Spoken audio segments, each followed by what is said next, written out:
A segunda palavra que a gente vai chamar a atenção aqui é sobre Satanás.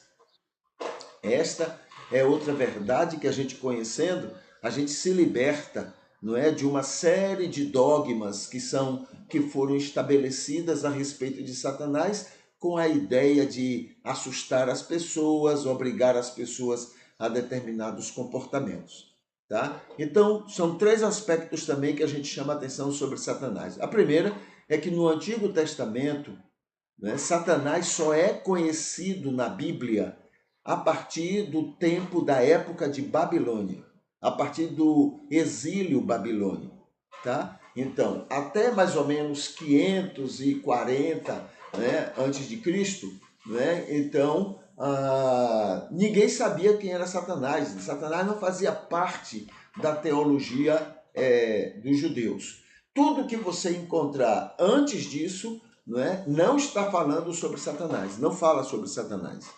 Tá certo? Só depois disso é que o entendimento hebreu passou a compreender a respeito de Satanás. Ou passou a compreender, passou a entender ou a acreditar em Satanás. Então você vai encontrar, por exemplo, em Isaías 14. Antes disso, deixa eu só lembrar ali, olha. O livro de Jó é exatamente o livro que foi escrito para a transição do momento que a pessoa, que a cultura deixa, né, de pensar como no Antigo Testamento e passa a acreditar em Satanás.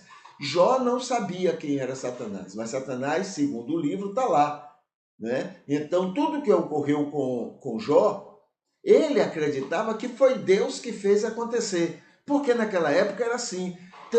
Jó chega a dizer, tudo de bom e tudo de ruim vem de Deus, né?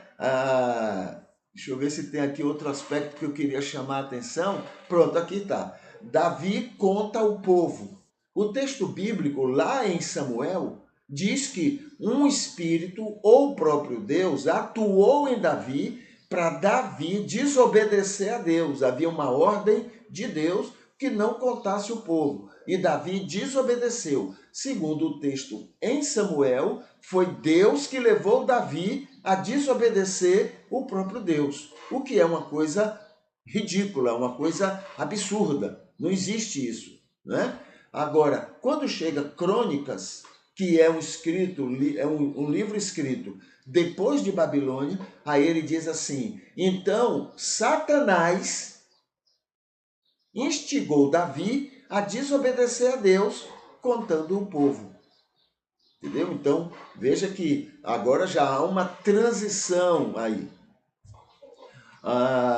E aí você vai ver em Isaías 14, falando sobre, né, que aquele anjo que era, né, recebeu autoridade no céu, e que aí as pessoas traduzem tanto Isaías 14 quanto Ezequiel 28 como sendo sobre Satanás. E, claro, naquela época eles não sabiam quem era Satanás. Não havia esse entendimento. Então, quando a gente vai ver o texto, não está falando de Satanás. Está falando, em Isaías, está falando do rei Nabucodonosor, que era o poderoso do mundo naquela época, e isso levava ele a muita vaidade, a muito orgulho, né? E também Ezequiel